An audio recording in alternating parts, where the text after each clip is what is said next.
Some good, some food in you. Step 3, you grow hard about what you want to be. Step 4, everybody just do your thing. Wake up, today's gonna be a good day. Wake up, today's gonna be a good day. Wake up, today's gonna be a good day. Wake up, today's gonna be a good day. Wake up. Oh, Welcome to Tales from the Field. While Brad is figuring out the mute button, I figured it out. Brad, Josh. go for it. Welcome to Tales from the Field. My name is Bradley Ball, and I'm finally bitten by the mute bug like Josh Luedeman. We are back and better than ever, mute included. What a week we've had. Last week, Daniel Taylor gave us how to copy your Azure SQL database to a new Azure tenant and subscription using T-SQL. Then on Tuesday, we had our Azure Data Community Roundtable. And on Wednesday, we released troubleshooting LangChain, Python, and Azure OpenAI on Microsoft Fabric and Spark notebooks. Then this Monday, Daniel Taylor was back again with online migrations to SQL Server, Azure, how to set up log replace service, LRS for Azure SQL Managed Instance. And this is how you migrate on-prem in a very seamless way. So much to do, so much to see. You don't want to miss a thing. If you want to interact with the show, it is so easy to do. All you need to do is make a comment out there on our YouTube stream. And one of my amazing co-hosts is going to see that. And they will add it to the show, and you will be a part of our show. Speaking of those amazing co-hosts, let me introduce them real quick. I am joined by Daniel Taylor. Andreas Padilla is out this week, but we also have Mr. Josh Luedeman, and the world is buzzing about AI, but I'm still buzzing about this man. It's your friend and mine, Neeraj Jhaveri. Welcome, gentlemen. So much to do. A quick call to action. We are part of the Azure Data Community, and we want you to be part of the Azure Data Community as well. So what we want you to do is go over and head over to the Microsoft page. Find a local user group. The fantastic Matt Gordon is in Tampa tonight going to that user group. Dan, I know you're going to make it down there. Mr. Buck Woody himself is running that one. You could find that user group if you're local, or find your regular user group. Find any place to be able to interact with people in person, because that is what our community is about, and it is fantastic. And of course, when we speak of our community, next up, we got to go check out SQL Saturday coming up very soon. We've got events in Toronto, Silicon Valley, Victoria. I see all kinds of posts occurring all the time for different people participating. Go out there. Top MVPs, Microsoft employees are going to be there helping you learn about Microsoft technologies and how to be able to put them in place so you can use them efficiently. Plus, you get a network. You never know. You might find your next job. And speaking of another great place to network and find sessions, Data Saturdays. It is the premier spot to be able to find online events from around the globe and participate in those. And of course, one of the things that we want to make sure people do is we want to head over to our LinkedIn Fabric Learning Group. You can see it's a very busy place, lots of activity going on. I want to say we're close to 1,300 members. It's easy, it's free. Ask questions, find articles, blogs, videos. We are all participating over there, us and the PG, as a part of your Microsoft Fabric learning. Whew, that was a lot for me to say. So Josh, this last week, we had an amazing weekend. We had a group anniversary birthday dinner for you as your big week kicks off. As a matter of fact, today is your wife's birthday. Happy birthday to Lisa. How you doing? I'm doing good today. A little chilly this morning. Got up, get my daughter off to school, and walked out the door, regretting walking out the door, frankly. So that's why I'm still wearing my jacket. It's according to my watch 68 degrees, but I still feel like I'm freezing, standing out in a pile of snow. But no, we had a good weekend. Did that Saturday. Great meal at Opa. Love the Greek food at Opa, Taverna Opa. And then Sunday, Opa. And then, it was really good once I got the napkins out of it, because they get excited. They start throwing napkins everywhere. Yeah. In most places, a lot of times, I might be hunting down, how do I get more napkins? Not there. I had all the they threw them all over the place, just sitting on top of everything. I knew you and Sue hadn't been there. It had been a while, because once they started coming out and throwing napkins, I immediately put my hands over my drinks, and y'all are just looking around. I'm like, rookies. First time there. Yeah, never been there before.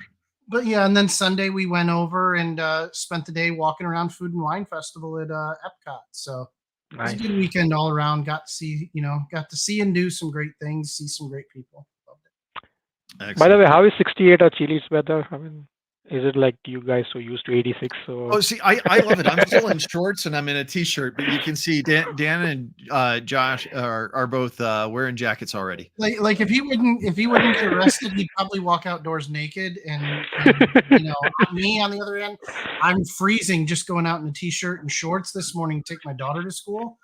Like I opened up the door, said nope, shut the door, went back in, grabbed my hoodie, and then went out.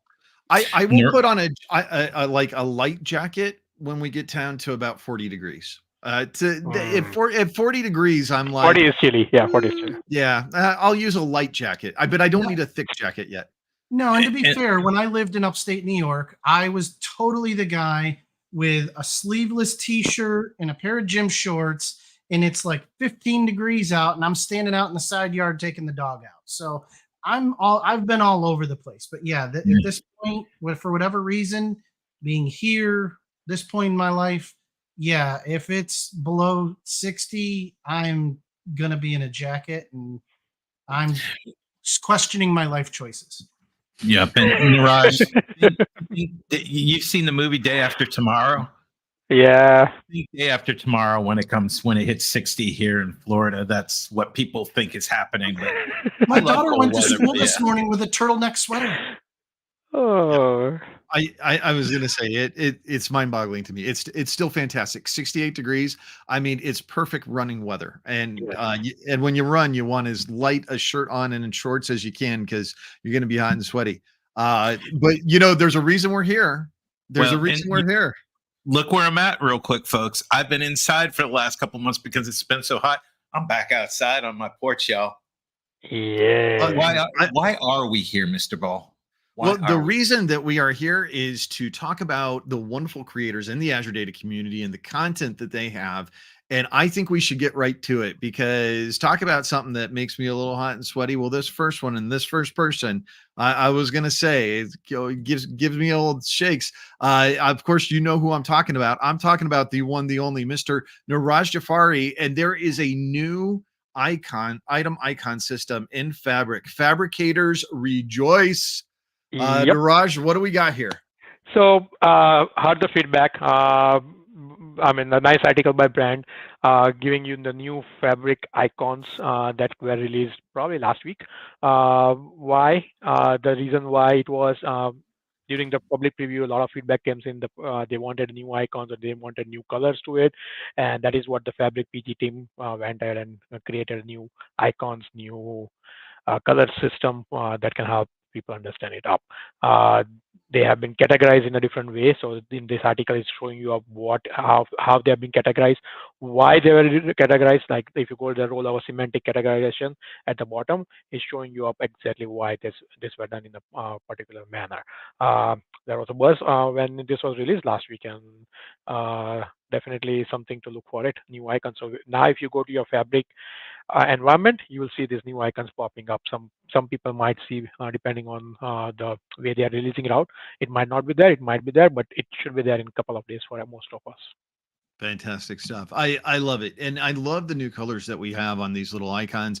It makes it a lot easier than when they were all just kind of gray. They could so easily blend together. And now we've got these little pops of colors, but also these little pops of colors are very accessible. I know a lot of people that I have worked with in IT before that are actually colorblind. And so making sure that it's not just a green, red type of methodology that we have for things, making sure that those colors are more evenly distributed is a really important thing. Speaking of things that are really important, I got to tell you, this next blog is inspiring me. I'm going to end up doing a part 2 on the semantic kernel. And because of the video that Neeraj did, I think I'm going to end up doing a part 3 as well. There's just so much fun stuff to want to learn and kind of get your hands on and work on practically when it comes to the semantic kernel. And Kim Philo is back on the Microsoft Fabric blog with Chat Your Data in Microsoft Fabric with the semantic kernel. Now, this is a really, really cool demo and situation he's putting together. Last time we did the semantic kernel, we kind of talked a little bit about prompt engineering. We looked at the documents portion of it, and I'm looking forward to going to Kim Phi's GitHub, looking into this a little bit more, because what this does is it allows you to use open AI models and ask questions directly of your data to be able to put and create a chart and graph, to be able to ask it to run a query and return it back as a table. And so there's some very interesting things in here where we can say, hey, count the tables and do this, and then ask the question of the data directly so that way we can connect to it. He's doing this with the CSV. I'm going to play around with it as a CSV. I'd love to see if I could figure this out to be a database that we could read this data in, instead of pulling directly from a CSV.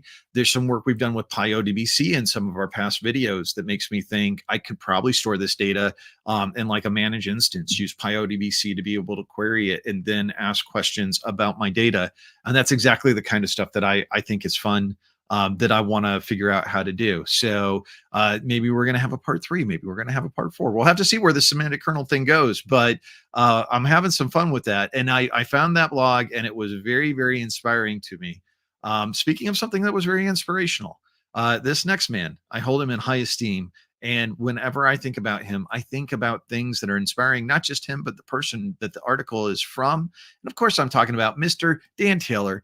And he's got a great article, the Azure SQL Managed Instance newsletter for September 2023 by our good friend Nico Nurembauer. Yes. So what Nico does for us, and why I wanted to raise it up and bring it to light, is if you don't know about this Azure SQL Managed Instance newsletter, is it'll give you information as to what's new, the YouTube channel, which a couple of us are on there and help out, right? There's some awesome videos out there that they've put out there. They're little short tidbits to help you with managed instance. They're quick hits, right? Yeah. And then you can see here some of the recent videos that have been listed out. And then down below, what I love about it, and there's some great videos in there, and I'm going to be doing one on that and building on one of those videos for Tales from the Field as well. But you can see there's PG blogs. But then most importantly, what I love about this for our customers and even for myself is there's a preview section, and it's down a little bit further, but you can see everything that right now Managed Instance has in public preview. And this is really important because it gives us the opportunity to kick the tires in our dev test environments and see if Managed Instance is going to meet our needs or can meet our needs now because of some of the preview features that are out there. For example, DTC. So some really great stuff there. Definitely recommend making that as a bookmark or watch that feed so you can get information about Managed Instance. Absolutely. And thanks to Nico for that. Yeah, I was going to say our thanks to Nico. Nico, before he joined Microsoft, was a tireless member of our community. I mean, who can forget? I think he had like 249 entries, and that's not actually a joke, right? Like he had about 249 entries on a column store index blog, just taking apart column store indexes so people understood the functionality at them at a very, very granular level. Nico brings the passion of the community to the Microsoft product team, which is something that is from someone, and I know all of us who came from the community into Microsoft. I find that very important.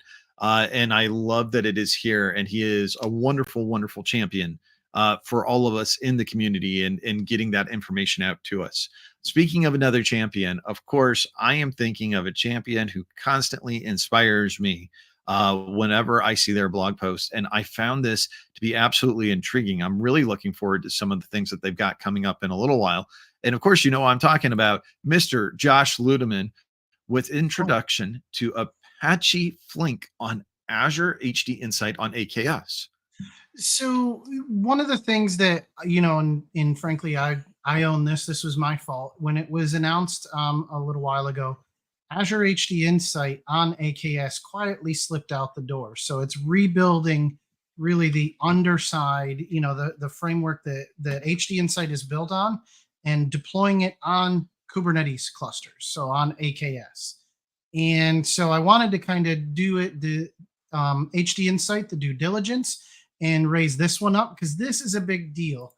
A lot of customers who have either traditionally run in their environment or a different cloud on more open source data frameworks, especially around streaming, are using Flink already in their environment. So adding this functionality to Azure is a great piece to kind of fill in one of those gaps that those customers have when they look at coming to the cloud. So this was a great one. And again, for me, I've been waiting for this to land, HD Insight on AKS, because it makes it so much more lightweight, easier to scale out, all the good things that personally I love about Hadoop and HD Insight. So, this new on AKS takes it to the next level. So just wanted to throw this one out there.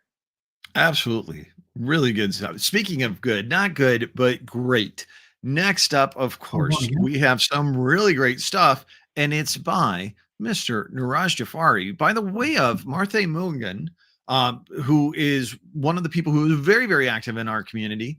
I was excited to see this. How do you set up your data governance in Microsoft Fabric?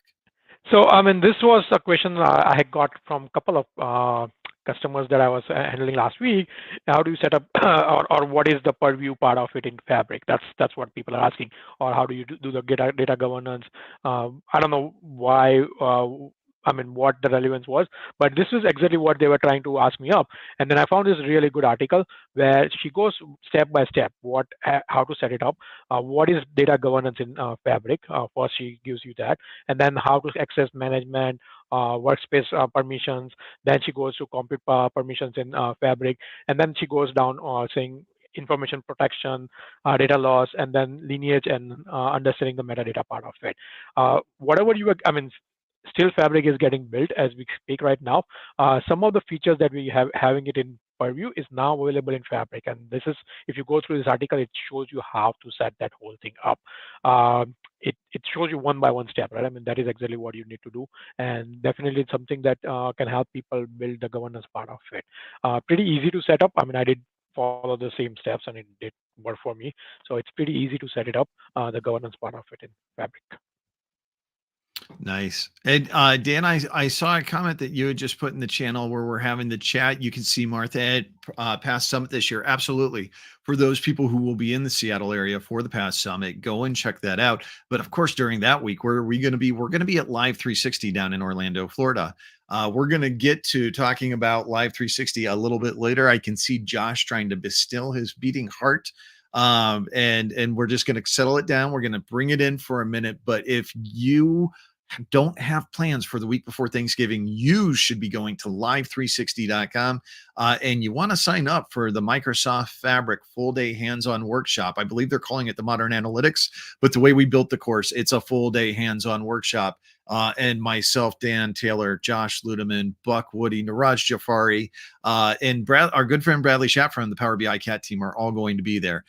But I've tempted you with a little bit of that, but we'll get into that a bit later. Next up, what I want to do is I want to shift things over to my next article, and I've got Be Friends or Finding Data Friends with Jess and Ben, and this is Ben Wiseman and Jess Bomfrey, and then they've got John Q. Martin on one of their latest episodes. So you definitely want to go check this out. This is a blog. This is a podcast essentially of them getting to know people within the data community. It's a wonderful series. They're doing this weekly. They've got 34 episodes out already. So there's a good chance they may have had someone on that you will really enjoy. You want to go check out Ben. You want to go check out Jess, who are prolific speakers in the Azure data community in and of themselves. And you want to make sure and check out those weekly interviews that they're dropping. They've got a lot of great folks on there. And I wanted to make sure and show them a little bit of love, because if anybody understands how hard it is to run a weekly interview show, I think we can certainly commiserate with them.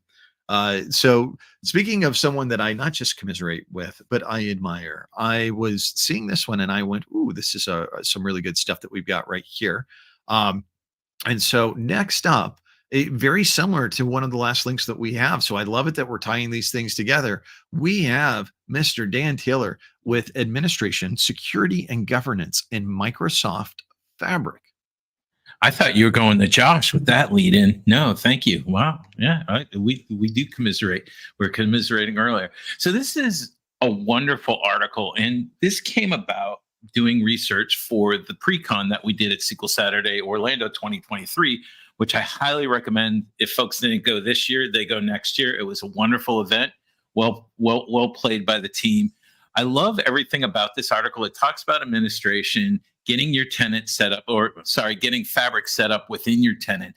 But there's a couple things I really loved down in the part about governance and lineage. If you haven't used Purview is awesome at lineage. It really does a good job, and they've added a lot of feature richness to it so that you can go through your data and see where your data flows. So if somebody's going to make a change, you can know exactly what that change is going to be, right? But my favorite part about Purview is, right there, the lineage. I love lineage. It's so easy to type in, do a search, and you can say, I'm changing column A. Is that going to impact my report downstream? And you can definitively answer yes or no on that. I would have loved to have had this back in the day when we were at the next place I'm going to talk about with respect to endorsement. I'm not going to say the name of the place I worked, but there was a place where we had tons of Excel spreadsheets and access databases everywhere. And they were used for key metric decisions. And if I would have known which one to use, I would have used it and endorsed it. And it gives the end user, the ability to say, this is an endorsed spreadsheet. This is the one you should be using. So I love that about this. Absolutely. And to tie it back, it all gets back to usefulness and being able to find what you need. I love that this article combined with Martha's previous article that Neeraj suggested. If you're looking at how to be able to do this governance within Fabric, this is a really great duo punch that you've got to be able to deliver this. Speaking of duo punch, the second I saw this title, I went, oof, I got to go take a look at this. It just reached out and grabbed my attention. It was wonderful, just like the person presenting it. And of course, I'm talking about Mr. Josh Luedeman building medallion architecture using Apache Flink Trino with Microsoft Fabric and HD Insight. I know it's near the end of the title, but Josh, you had me at Fabric. What's going on here? So the nice thing is, we've had all this talk lately, all you Fabric excited people. And I wanted to bring it back and say, hey, there's other tools too in the analytics platform. So here with Azure HD Insight on AKS, we talk about taking the whole medallion architecture that we talk about commonly when we're talking about Synapse and Fabric and Databricks and all that, and bring in and apply it using, one of the flavors of HD Insight, whether it be Spark or Hive or LLAP, and use a new tool in Trino, which is basically an open source distributed SQL query engine for doing analytics against all kinds of data sources at the gigabyte and petabyte level. So we take that, put it all together, and then at the end come in with a nice, again, the medallion architecture using Flink with a data lake, Fabric as well, using Spark and Trino as needed, and Power BI at the end to put a nice visual face on it. It's a great article, but the nice thing is, and the best part is in this article, they're actually walking you through the entire deployment, all the way from ingesting data, using Flink into the one lake in Fabric, going ahead, looking at that data, querying that data, writing some Spark and, against the data to read and transform it, using the Spark, a Spark cluster, and really kind of brings the whole thing together. Because again, there's a lot of customers I know are using a lot of different tools already. So this shows you a different way to incorporate Fabric in using some of the other stuff you're already using and taking advantage of the awesome sauce that is HD Insight on AKS. So what is Flink? So Flink is the one we were just talking about. That's the streaming one. Okay. Flink is the streaming portion. Oh, okay. I was going to say, I just figured it was a radioactive cosmic squirrel, and I am down for anything. I felt like we were writing a Marvel movie there for a second. You know what? The best part of Apache, and really Apache as a whole and all the projects underneath it, are the cool logos. I mean, for the longest time, you have Hadoop's logo is the elephant, right? You've got, you had the bee as well at one point. The pig for different ones. Trino is a rabbit with an astronaut helmet on him. Mic drop right there. I was going to say Microsoft marketing needs to go out and get these folks, because I would love to be able to. I might not understand what they do, but when I see their icons, I'm like, I'm very interested. And Sometimes the so icons help, sometimes they don't. The squirrel, not so much. The bunny astronaut, not so much. I automatically think of some of the raids I went to with the bunny with the astronaut helmet on. I'm like, that's a great costume. I need that. yeah, I was going to say that scroll definitely took me back to college. So speaking of something that I am excited about, just like I was excited about our last mascots, I am excited for this next piece, of course, coming up by someone who I'm always excited by, Mr. Neeraj Jhaveri, introducing ChatGPT 3.5 Turbo, Babbage 00.2, DaVinci 002, fine-tuning in Azure ML model catalog. What do we got, buddy? So this got released. Oh, I thought I was on the mute. So this got released this week. 3.5 Turbo and Babbage 002 and DaVinci 002 into Azure Catalog ML.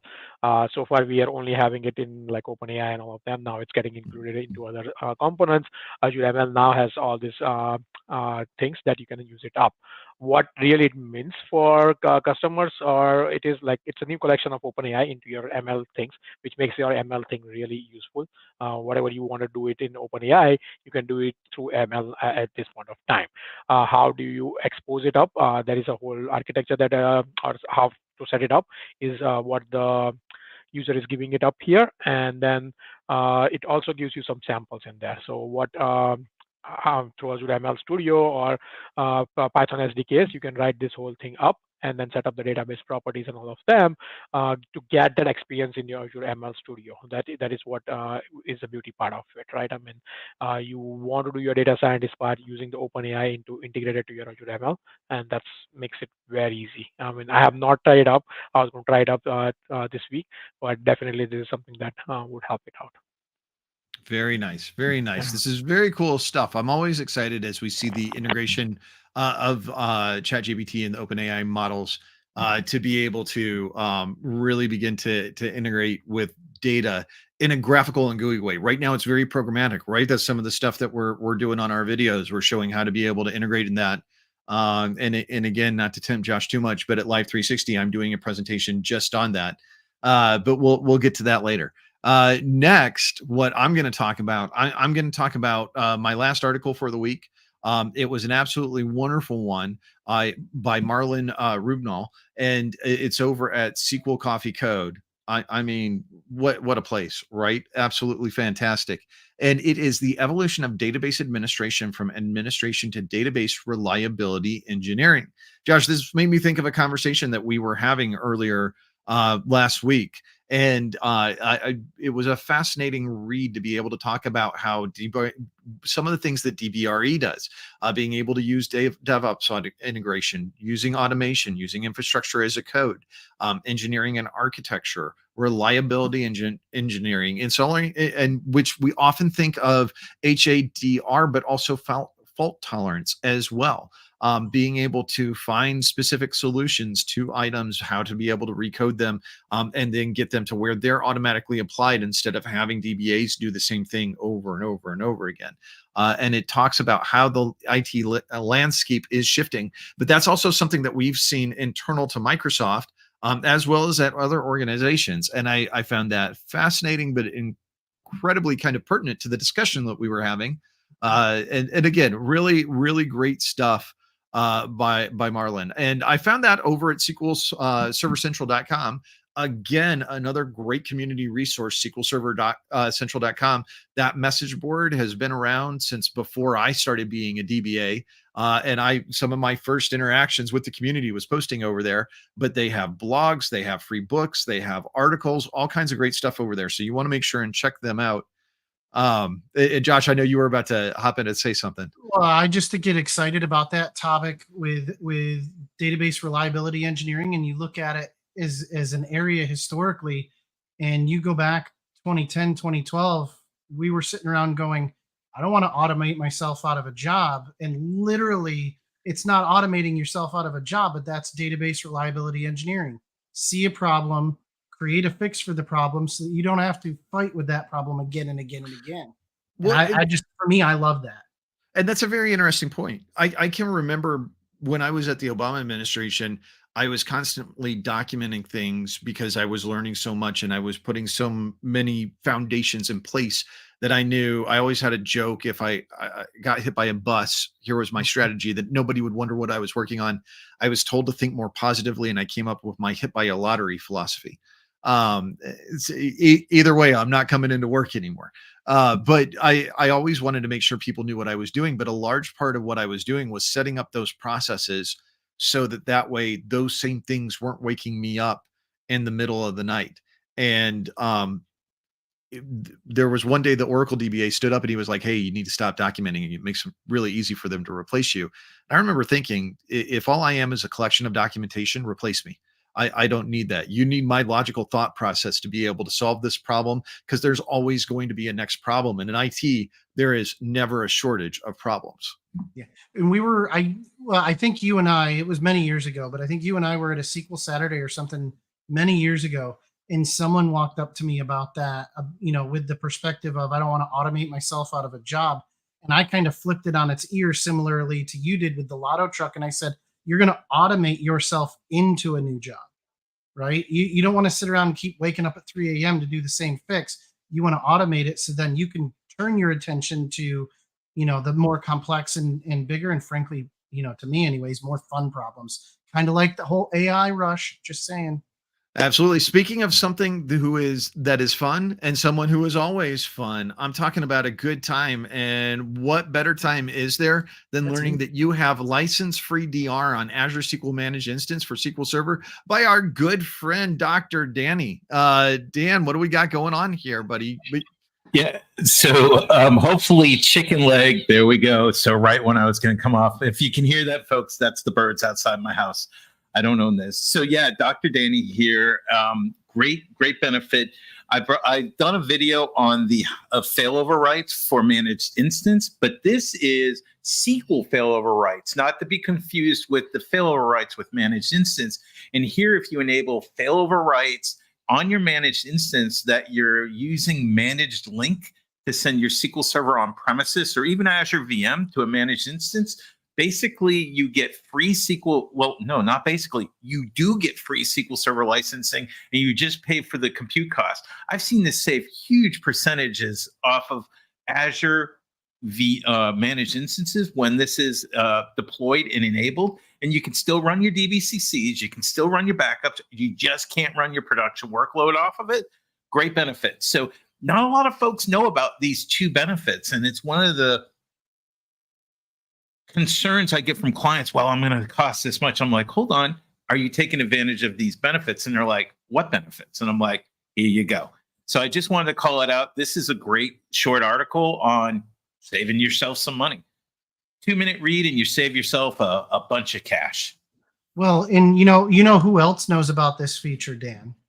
All the wonderful people who sat through a great session at Future Data Driven Summit that happened to be delivered by two dapper, handsome gentlemen, that talked exactly about this. Just saying. I mean, they're all right. I wouldn't. It was. I don't know, dude in the hat, and he had hello. The one with the hat was pretty good. Yeah, I was going to say we give Dan so much. The guy in the hat was so good, he left Dan without words. You know what? It's getting a little deep in here, and when I'm looking for deep knowledge, of course, I turn to this man, Mr. Josh Luedeman, with a sneak peek into Trino with Azure HD Insight on AKS. There's the little bunny with the astronaut helmet. Josh, I'm going to zoom in on this. Tell me what we're doing here. Yeah, so this one actually, in my fault to everybody watching the roundtable and to you guys, this one I put this out of order. I wanted this one to be 2, and then the last one to be 3, because what Trino does is it actually dives in and explains to you exactly what Trino is, as far as a querying engine that you can put over, different homogeneous types of data. And it actually goes in, how does it function, different worker services, the coordinator, stuff like that. So, but this is a deep dive on what Trino was. Frankly, I saw the 2 first articles that we went through, and I looked for something that dove deeper onto Trino and found this one posted about the same time. And I was like, oh, great.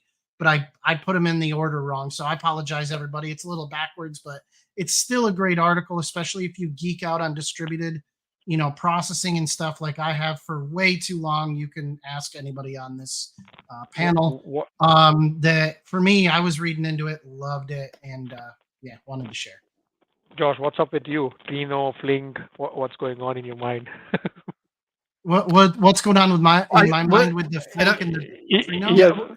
So what I would say is Josh put together a story. This was just slightly out of order, very similar to how sometimes Andreas puts together a story for us. I could see where you were going with it with the links, and it makes more sense now had we switched these two.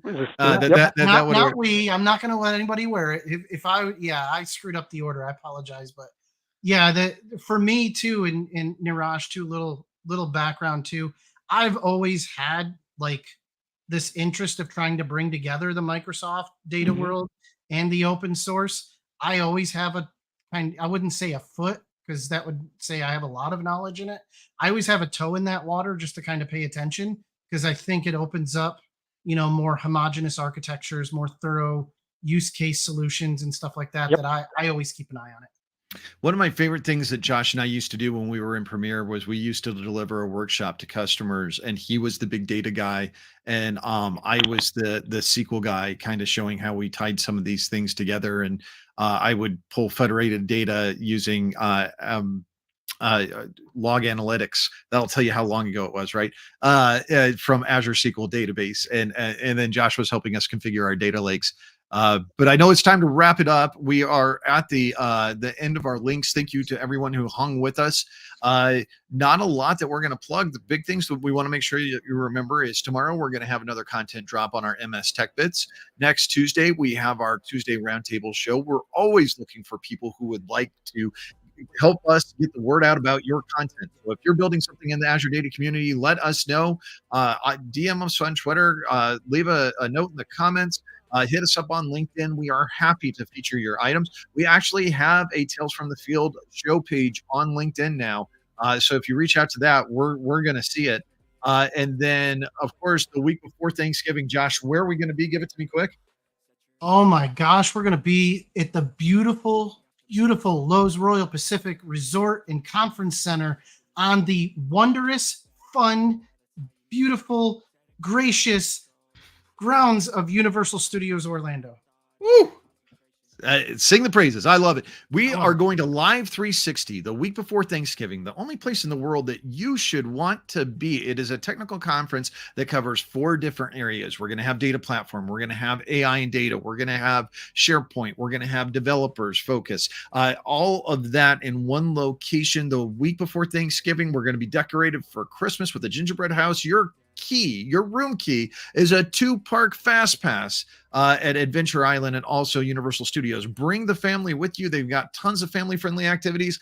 And then go to the park after you have spent all day cramming knowledge inside of your head. Then go home and have a wonderful Thanksgiving with family. I can't think of a better time, and I am so looking forward to it. We are going to kick off on Monday with a pre-con with myself, Josh Luedeman, Daniel Taylor, Neeraj Jhaveri, Buck Woody, Bradley Schapp from the Power BI, from the Fabric Cat team. My bad, everybody. So we've got multiple PGs together to help you understand how to be able to build a full day of data in Microsoft Fabric. It's going to be very hands-on.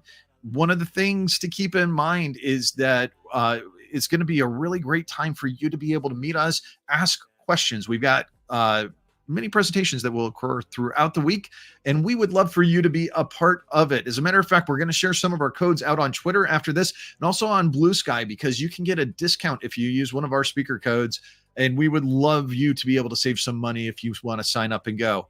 Guys, anything else that we need to bring up? Dan, give it to me quick. One more thing real quick, and it's not just Christmas. Orlando is a very holiday inclusive, so there's a lot of holidays that we'll be celebrating around that same time at Live 360. All right, thanks everybody. We appreciate you. Take care and have a wonderful week. Be good to one another. Bye, everybody. Bye.